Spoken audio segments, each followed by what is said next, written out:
कारगिल विजय दिवस पर कृतज्ञ राष्ट्र ने शहीदों को दी श्रद्धांजलि। रक्षा मंत्री राजनाथ सिंह ने दिल्ली में राष्ट्रीय युद्ध स्मारक पर अर्पित किए श्रद्धा सुमन। राष्ट्रपति और प्रधानमंत्री ने भी शहीदों के बलिदान को किया नमन। पानीपत में उज्ज्वल भारत उज्ज्वल भविष्य योजना के तहत कार्यक्रम आयोजित। ग्रामीणों को लघु फिल्म दिखाकर बिजली की बचत करने के लिए किया गया जागरूक।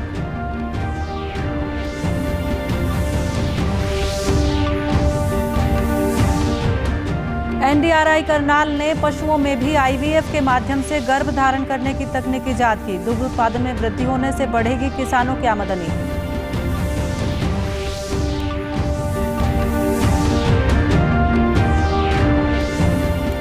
और देश भर में श्रद्धा के साथ मनाई गई शिवरात्रि। कैथल में महाभारतकालीन 11 रुद्री शिव मंदिर में कांवड़ी और श्रद्धालुओं ने शिवलिंग पर किया जलाभिषेक। नमस्कार, मैं मंजू सिंधु और अब खबरें विस्तार से। कारगिल विजय दिवस की 23वीं वर्षगांठ आज देश भर में मनाई जा रही है। इस अवसर पर रक्षा मंत्री राजनाथ सिंह और तीनों सेनाओं के प्रमुखों द्वारा दिल्ली स्थित राष्ट्रीय युद्ध स्मारक पर कारगिल युद्ध में अपनी जान गंवाने वाले शहीदों को श्रद्धांजलि अर्पित की गई। राष्ट्रपति द्रौपदी मुर्मू ने ट्वीट संदेश में कारगिल के शहीदों को श्रद्धांजलि देते हुए कहा है कि कारगिल विजय दिवस हमारे सशस्त्र बलों की असाधारण वीरता, पराक्रम और दृढ़ संकल्प का प्रतीक है। भारत माता की रक्षा के लिए अपने प्राण न्यौछावर करने वाले सभी वीर सैनिकों को मैं नमन करती हूँ। प्रधानमंत्री नरेंद्र मोदी ने भी ट्वीट संदेश में कहा कि कारगिल विजय दिवस मां भारती की आन बान और शान का प्रतीक है। मातृभूमि की रक्षा में पराक्रम की पराकाष्ठा करने वाले देश के सभी साहसी सपूतों को शत शत नमन।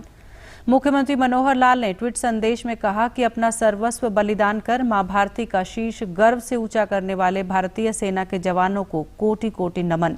इन विजयी नायकों के शौर्य, त्याग और बलिदान की गौरव गाथा भारतीयों को आजीवन राष्ट्र सेवा के लिए प्रेरित करती रहेगी। कारगिल युद्ध में शहीद हुए बहादुर सैनिकों ने दुश्मन को हराकर अपनी वीरता का परिचय दिया था। हिसार जिले के गांव भगाना निवासी शक्ति सिंह पाकिस्तान के खिलाफ कारगिल की जंग में बहादुरी से डटे रहे। गोली लगने पर भी वे 48 घंटे तक दुश्मनों पर गोलियां दागते रहे। शक्ति सिंह ने बताया कि वे जंग में घायल होने से 90% दिव्यांग हो गए हैं। उन्होंने बताया कि तत्कालीन राष्ट्रपति की तरफ से 15 जनवरी 2000 को उन्हें जम्मू में गैलेंट्री अवार्ड से सम्मानित किया गया था। उनकी बहादुरी के लिए राष्ट्रपति ने भी उन्हें सेना पदक से सम्मानित किया। उन्होंने कहा कि युवाओं को सेना में भर्ती होकर देश की सेवा करनी चाहिए। जो मेरे 2 साथी थे, एक शहीद हो गया, दूसरा मैंने उसको एक राजेश कुमार को वापस भगा दिया, क्योंकि मैं तो बिल्कुल चल नहीं सकता था। वहाँ बस पड़े पड़े हमने वहाँ से ही लड़ाई लड़ता रहा। हाँ, मेरी बहादुरी के लिए राष्ट्रपति महोदय ने मुझे सेना मेडल से सम्मानित किया। हमारा लड़का फौज में गया था और वह कारगिल में जीत के आया था। थोड़ी बहुत ही गड़बड़ तो हुई थी, बाकी ठीक है। इस बात की हमें बहुत खुशी है कि भाई हमारा लड़का कामयाब भी हुआ है। लड़ाई लड़के आया था।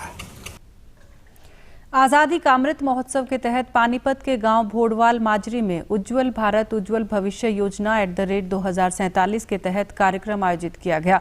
कार्यक्रम में मुख्य अतिथि पानीपत के उपायुक्त सुशील सारवान ने कहा कि देश बिजली के क्षेत्र में आत्मनिर्भर बन गया है। विद्युत मंत्रालय द्वारा क्षेत्र की उपलब्धियों को आमजन तक पहुंचाने के लिए ऐसे कार्यक्रम आयोजित किए जा रहे हैं। साथ ही बच्चों के सांस्कृतिक कार्यक्रम भी कराए गए, जिसमें ये संदेश दिया गया कि बिजली बचाना हमारी प्राथमिकता होनी चाहिए। जितनी हम बिजली बचाएंगे उतनी बिजली उसका उत्पादन जो होता है उसके साथ वो संभागिता करती है। विद्युत मंत्रालय के वरिष्ठ अधिकारी ने कहा कि वर्ष 2014 में बिजली का उत्पादन 2,48,554 मेगावाट था, जो अब बढ़कर 4 लाख मेगावाट हो गया है। लद्दाख से कन्याकुमारी और कच्छ से म्यांमार बॉर्डर तक विश्व की सबसे बड़ी एकीकृत ग्रिड का निर्माण किया गया है। कार्यक्रम में ग्रामीणों व स्कूली बच्चों को बिजली वितरण प्रणाली पर लघु फिल्म दिखाकर बिजली की बचत करने के लिए जागरूक किया गया। इस दौरान ऊर्जा संरक्षण पर प्रदर्शनी भी लगाई गई। आज हमारा देश विदेशों को भी बिजली बेच रहा है। उसके अलावा जो 2,48,554 मेगावाट 2014 में हमारा उत्पादन था, वो आज बढ़कर 4 लाख मेगावाट से अधिक हो गया है।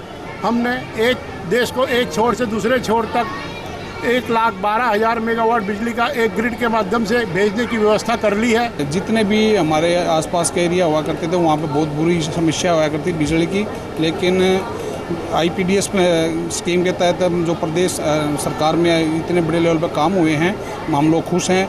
आज बिजली निरंतर हम लोगों को मिल रही है, 24 घंटे गाँव में लाइट है आती है। इस योजना के तहत गांव में बहुत काम हुए हैं। मीटर बाहर लगने से हमको अपनी रीडिंग का खुद पता चल जाता है और हम ग्रामवासी उज्ज्वल योजना के अंतर्गत बहुत खुश है। किसी पास इन्वर्टर नहीं था, आज 24 घंटे से वो अपने जगमग योजना से पढ़ाई कर रहे हैं। गर्मी लग रही, गरीब आदमी को सबसे फायदा हुआ जिसमें, जैसे अमीर आदमी तो इन्वर्टर भी यूज कर रहा था, गरीब आदमी को ज़्यादा, जिससे बच्चे नहीं पढ़ाई करके अपना अच्छे मेरिट आधार पे जा रहे, इसमें अच्छी योजना। National dairy research institute Karnal ने पशुओं में भी IVF के माध्यम से गर्भ धारण करने की तकनीक विकसित की है। इस तकनीक का उद्देश्य देश में कम पशुओं से अधिक दूध का उत्पादन करना है। इससे गौशाला में भेजी गई आवारा व बेसहारा गायों से भी दुधारू गोवंश पैदा किया जा सकेगा। Indian council of medical research के तहत देश भर के 30 बड़े संस्थानों में कार्यक्रम चलेगा। NDRI के निदेशक ने बताया कि इससे आगामी 1 दशक में दुधारू पशुओं की नस्ल सुधार में उल्लेखनीय परिणाम सामने आएंगे। सेरोगेट तकनीक के तहत एक गाय से 1 साल में 10 बछड़े बछड़ी तक पैदा किए जा सकते हैं। बछड़े पैदा करने के लिए जीनोमिक्स सिलेक्शन का प्रयोग किया जाएगा। जो हमारा भारत सरकार का जो मंत्रालय है, 30 जगह में अब IVF के, ओवम पिकअप के और IVF के सेंटर चल रहे हैं। इसका मकसद यह है कि इस तकनीकी को अपनाते हुए हम जो हमारी देसी नस्ल हैं उससे हम उसको हम दुधारू जो हमारे जो पशु हैं उसके उत्पादन को बढ़ाएं और दूध का उत्पादन बढ़ेगा तो आप मानिए कि हमारे जो किसान हैं उनकी आमदनी भी बढ़ेगी। नेशनल डेयरी रिसर्च इंस्टीट्यूट के निदेशक ने कहा कि इससे किसानों को भी फायदा होगा। इससे अच्छी नस्ल की बछड़ियां पैदा होंगी तो दूध का उत्पादन भी बढ़ेगा और किसानों की आमदनी में भी वृद्धि होगी। बनाई जा रही है, इससे जो हमारे जितने भी बुल पैदा होंगे और उनका सीमन को आगे इस्तेमाल में लाया जाएगा, किसानों तक पहुंचेगा, तो किसानों के यहाँ अच्छी बछड़ियाँ पैदा होंगी जो दुधारू बनेंगी बाद में और उससे दूध का उत्पादन बढ़ेगा तो किसानों की आमदनी भी बढ़ेगी। सावन माह की शिवरात्रि पर कैथल में महाभारत कालीन प्राचीन 11 रुद्री शिव मंदिर में आज कांवड़ियों और श्रद्धालुओं ने शिवलिंग पर जलाभिषेक करके पूजा की। मान्यता है कि इस प्राचीन मंदिर में भगवान श्री कृष्ण ने पांडवों की मुक्ति के लिए 11 रुद्र स्थापित करके नवग्रह की पूजा करवाई थी। अर्जुन को पाशुपतास्त्र भी इसी मंदिर में मिला था। मंदिर के पुजारी पंडित ने कहा कि भगवान आशुतोष जल चढ़ाने मात्र से ही प्रसन्न हो जाते हैं।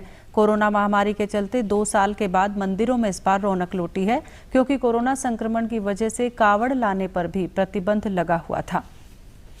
से, गन्ने के रस से, गौ दूध से, पंचामृत से, शहद से, घी से, अनेक प्रकार से भगवान शंकर की प्रसन्नता के लिए रुद्राभिषेक किया जाता है भक्तों की मनो इच्छा के लिए। और यहाँ पर तो जो रुद्राभिषेक होता है वो अक्षय पुण्य को देने वाला है। श्रद्धालुओं ने बताया कि इस मंदिर में मन्नतें पूरी होती हैं। आज यहाँ शिवलिंग पर जलाभिषेक और पूजा करके उन्हें सुकून मिला है। उन्होंने शिवरात्रि पर विश्व कल्याण की कामना की है। मेरे प्राचीन मंदिर है, यहाँ जो भी शंकर जी से यहाँ जो मनोकामना मांगते हैं उनकी सभी पूरी होती है और सभी दूर दूर से भी लोग आज आते हैं और सभी की पूरी आस्था है मंदिर की तरफ से। सब विश्वास है लोगों का, एक जल का लोटा चढ़ाने से ही मनोकामना पूर्ण हो जाती है। और सबसे बड़ी बात यह है, ये एक ऐतिहासिक मंदिर है, प्रसिद्ध मंदिर है, शहर का प्रसिद्ध मंदिर है। इसका नाम है मंदिर का, जो भी इसमें पूजा करते हैं ना उसकी मनोकामना पूरी होती है श्री जलेश्वरी शिव मंदिर में। भाला फेंक खिलाड़ी नीरज चोपड़ा बर्मिंघम में होने वाले राष्ट्रमंडल खेल 2022 में चोट के कारण भाग नहीं ले पाएंगे। उन्हें अमेरिका के ओरेगोन में विश्व एथलेटिक्स चैंपियनशिप के फाइनल में चोट लग गई थी। भारतीय ओलंपिक संघ के महासचिव राजीव मेहता ने यह जानकारी दी। नीरज ने रविवार को ही विश्व चैंपियनशिप में पदक जीतकर इतिहास रचा था। शहरी जरूरतमंद परिवारों में कुशल रोजगार के अवसरों को उत्पन्न करने के उद्देश्य से शुरू किया गया राष्ट्रीय शहरी आजीविका मिशन शहरी आबादी के लिए लाभकारी साबित हो रहा है। भिवानी में मिशन के अधिकारी ने बताया कि इस योजना के तहत 18 से 35 आयु वर्ग की शहरी महिलाएं जिनकी आय 2 लाख रुपए से कम है या जो बीपीएल परिवार से संबंध रखती हैं, उन्हें फैशन डिजाइनिंग का निःशुल्क प्रशिक्षण दिया जा रहा है। प्रशिक्षण के बाद उन्हें कपड़ा उद्योगों में नौकरी भी दिलवाई जा रही है। स्वरोजगार शुरू करने की इच्छुक युवतियों को केंद्र सरकार द्वारा 7% की ब्याज दर पर ऋण भी उपलब्ध करवाया जा रहा है। सालाना इनकम 2 लाख से कम है।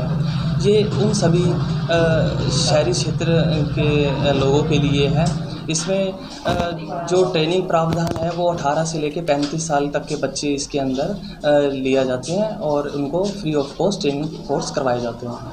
ये तबके की लड़की हैं, महिलाएं हैं, उनके लिए कोर्स था। इसमें जैसे बीपीएल के बच्चे हैं या जिनके 2 से 2.5 लाख से कम की इनकम है, उनके लिए सर ये कोर्स था गरीब बच्चों के लिए। इसमें हमने फैशन डिज़ाइनिंग के बारे में बच्चों को सिखाया है। जैसे इसमें बच्चे खुद सक्षम होकर अपना खुद का बिजनेस कर सके या फिर अपना कहीं पे जॉब कर सके। कोर्स पूरा करने वाले युवतियों ने कहा कि इससे वे आत्मनिर्भर होकर अपने परिवार का खर्चा चलाने में सक्षम हो पाई हैं और उन्हें आजीविका की चिंता से मुक्ति मिली है।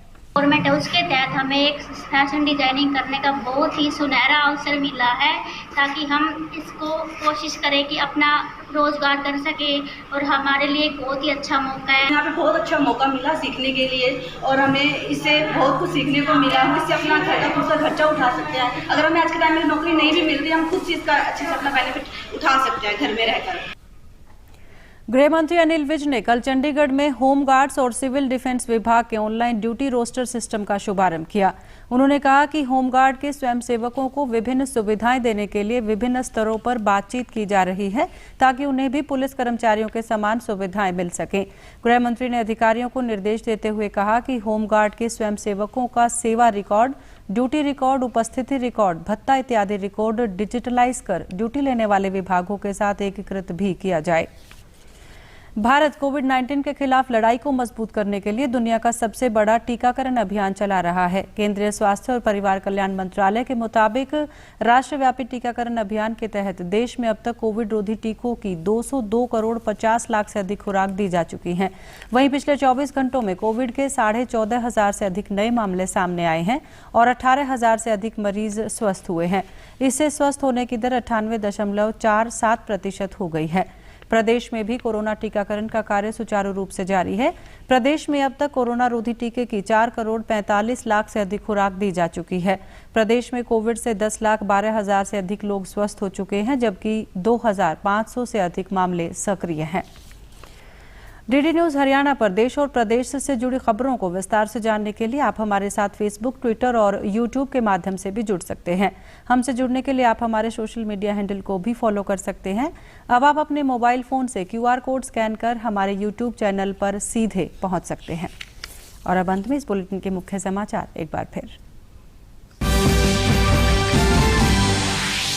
कारगिल विजय दिवस पर कृतज्ञ राष्ट्र ने शहीदों को दी श्रद्धांजलि। रक्षा मंत्री राजनाथ सिंह ने दिल्ली में राष्ट्रीय युद्ध स्मारक पर अर्पित किए श्रद्धा सुमन। राष्ट्रपति और प्रधानमंत्री ने भी शहीदों के बलिदान को किया नमन। पानीपत में उज्ज्वल भारत उज्ज्वल भविष्य योजना के तहत कार्यक्रम आयोजित। ग्रामीणों को लघु फिल्म दिखाकर बिजली की बचत करने के लिए किया गया जागरूक।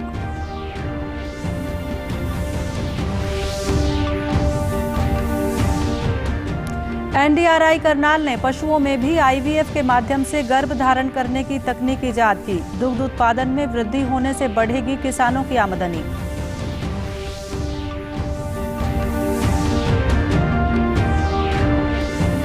और देश भर में श्रद्धा के साथ मनाई गई शिवरात्रि। कैथल में महाभारतकालीन 11 रुद्री शिव मंदिर में कांवड़ियों और श्रद्धालुओं ने शिवलिंग पर किया जलाभिषेक। समाचार में आज के लिए इतना ही। नमस्कार।